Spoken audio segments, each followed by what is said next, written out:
موٹاپے کا علاج ہے، پرانی قبض کا علاج ہے، السر بواسیر پرانی کا علاج ہے۔ ہاں جو بلڈ پریشر سے تھک گئے ہوں میرا ٹوٹکا یہی استعمال کریں، بلڈ پریشر کا علاج ہے۔ پرانا ٹائیفائڈ جب بگڑ گیا ہو، ہر عصر کی نماز یعنی دن ڈھلتے بخار آتا ہو، یا پھر ٹائیفائڈ کا بار بار حملہ ہوتا ہو، اس کا لاجواب علاج ہے۔ پانی میں گھول کے استعمال کریں، گرم دودھ میں گھلوا کے۔ پرانے بخاروں کے لیے میں نیم گرم دودھ میں اس کا ایک بڑا چمچ نیم گرم دودھ میں استعمال کراتا ہوں صبح شام، پرانے بخاروں کے لیے۔ ایسے لوگ جو گرمی میں رہتے ہوں، ایسے لوگ جن کو بہت اعلیٰ غذا نہ ملتی ہو، ایسے لوگ جو گرمی میں تھک گئے ہوں، ان کے لیے پانی میں یا یہ میں نے شکر رکھی ہے ساتھ، اس شکر کے ساتھ استعمال کر سکتے ہیں، بہت بہترین۔ یہ گرمیوں کا مشروب بھی ہے، یہ سردیوں کا ساتھی بھی ہے، یہ صحت کا راز بھی ہے، حقیقتاً راز ہے اور بہت زبردست راز ہے۔ میں نے اس کو کہاں نہیں استعمال کیا۔ موٹاپے میں ایسی خواتین جو حاملہ، زچگی اور اس کے بعد پھر ان کا موٹاپا نہیں جاتا، ان کو میں نے استعمال کرایا باقاعدگی سے۔ کچھ مصنوعی غذائیں نہ کھائیں اور اس کو استعمال کریں۔ آپ سردی میں گرم دودھ میں ڈال کے استعمال کریں، نیم گرم پانی میں ڈال کے استعمال کریں، یا منہ میں ڈال کے اوپر سے گرم پانی، ہلکا سا تازہ پانی پی لیں۔ آپ گمان نہیں کر سکتے یہ کس مرض کا علاج ہے۔ اچھا نا، اس کا ایک ذرہ کیا کرتا ہے، یہ چربی کو اپنے ارد گرد لپیٹتا ہے۔ وہ چربی احتجاج کرتی ہے، نہیں میں نے اس جسم میں رہنا ہے، اس نے بد پرہیزی کی ہے، مجھے جسم میں داخل کیا ہے چکنائیوں کو، چربیوں کو، کولیسٹرول کو، فلاں چیز کو۔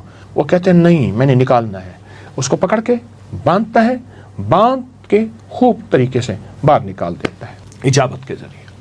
ایک اس کا بیج ہمارے جسم کا ساتھی ہے، روگوں کا علاج ہے، بیماریوں کا علاج ہے، دکھوں کا علاج ہے۔ میں نے ایک دفعہ اس کو ایک اور طریقے میں استعمال کرایا۔ ایک صاحب تھے جو کہتے تھے میں نے اپنے ایک سلیبس میں نا انگلش میں کہتے تھے پڑھا تھا، دی مین ہو واز اے ہاسپٹل، اس طرح کو کوئی لفظ کہا۔ کہنے لگا میں بس وہ بندہ ہوں جو واقعی ہسپتال ہوں، دنیا کا ہر مرض میرے پاس ہے۔ میں نے کہا صرف 40 دن کے لیے ایک ٹوٹکا بتاؤں گا، اور 40 دن کی ٹوٹکا یہ ہے کہ اس کے 2 چمچ گلاس پانی لے لے، اس میں گھولنے کے بعد فوراً پی جا، گھونٹ کر کے فوراً، اور اگر نیچے بیٹھے تو اسی چمچ سے اس کو ہلاتے رہیں، اس کو فوراً پی جا۔ صبح دوپہر شام لے لے، صبح شام تو لازم لے لے۔ اس نے کہا ٹھیک ہے۔ آپ سوچ نہیں سکتے کہ وہ صرف 2 ہفتوں کے بعد اپنی آدھی گولیاں چھوڑ چکا تھا، بہت گولیاں، بہت دوائیں کھاتا تھا، اور 3 ہفتوں کے بعد وہ چوتھائی گولیاں، اور 4 ہفتوں 5 ہفتوں کے بعد غالباً 40 دن کے بعد اس کی گولیاں چھوٹ گئیں، اس کی دوائیں ختم ہو گئیں۔ جو بیماریوں کا محور مرکز بنا ہوا ہے، جس کے ارد گرد بیماریاں، روگ، تکلیفیں ہیں، اس کے لیے بہت لاجواب ایک اور فائدہ بتاؤں گا۔ صدمات کا علاج ہے، ٹینشن کا علاج ہے۔ جس کو کسی عزیز اس دنیا سے رخصت ہو گیا، یا طلاقیں ہو گئیں، یا کوئی حادثات ہو گئے، جس سے دماغ معوف ہے، جس سے دماغ طاقتور نہیں، جس سے دماغ ختم ہو چکا ہے، دل کی دھڑکن ہے، چھوٹا سا بھی دھماکہ ہو تو دل کی دھڑکن تیز اور جسم کانپنے لگتا ہے، اس کا بہترین علاج۔ آپ شکر کے ساتھ گرمیوں کے علاوہ گرم دودھ میں پئیں، یا سادہ پانی، نیم گرم سادہ پانی کے ساتھ استعمال کریں۔ یہ صدمات کا علاج ہے، حادثوں کا علاج ہے، شوکس کا علاج ہے، اور بہت زبردست علاج ہے۔ اس کو سمجھیں اور اس کو غور سے دیکھیں۔ اس کا آپ ایک دانہ اٹھائیں، اگر آپ کے پاس مائکرو اور کوئی دوربین، خوردبین ہے، تو آپ اسے دیکھیں، اس کے ایک دانے میں صحت کی پوری تحریر لکھی ہوئی ہے، صحت کی پوری تحریر لکھی ہوئی۔ تو اس کے اندر تو شفا ہی شفا ہے، راحت ہی راحت ہے، عطا ہی عطا ہے۔ کچھ زیادہ عرصہ نہیں گزرا، میں بیٹھا تھا تو ایک صاحب دور سے آ رہے تھے، قریب آئے تو میں انہیں پہچاننے میں محنت کرنے لگا، کوشش کرنے لگا کون ہے، اور قریب آئے تو میں نے پہچان لیا، ان سے ملا۔ وہ تو گوشت پوست کا پہاڑ تھا۔ وہ موٹر سائیکل بائک پہ جب بیٹھتا تھا، آدھر ادھر لٹکا ہوا ہوتا تھا، آدھر ادھر، اور اگر تھوڑا سا ادھر لٹک جاتا تھا تو خود ادھر گر جاتا تھا۔ پوچھا یہ کیا کیا؟ مجھ سے کہنے لگے میں نے کوئی 3-4-5 کلو بلنگو کھایا ہے، تخم بلنگو، یہ میرے سامنے پڑا ہے، یہ میں نے کھایا ہے۔ کیسے کھایا ہے؟ کہنے بس ایسے 2 چمچ لے کے نا ایسے پانی میں فوراً گھول کے رکھتا نہیں تھا، پی لیتا تھا صبح، کبھی دن میں 3 دفعہ، کبھی دن میں 2 دفعہ، کبھی دن میں 4 دفعہ۔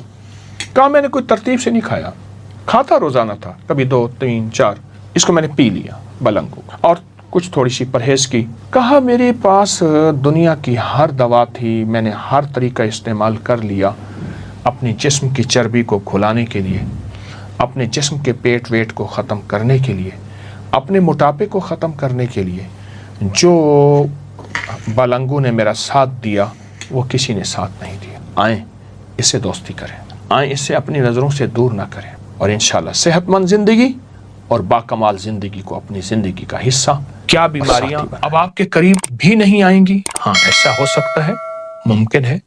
موت کا انتظار کرنے والوں کے لیے امید کی ایک کرن اور انوکھا راز، رجال الغیب کے بادشاہ کا عطا کردہ ایک عمل۔ جسم سے بیماریوں کو نچوڑنے والا ایک عمل دینا چاہتا ہوں، اور وہ میرا نہیں ہے۔ تجربات، مسلسل تجربات، پھر مسلسل تجربات کے بعد سالہ سال اور صدیوں سے آزموتا ہے۔ السلام علیکم ورحمۃ اللہ وبرکاتہ۔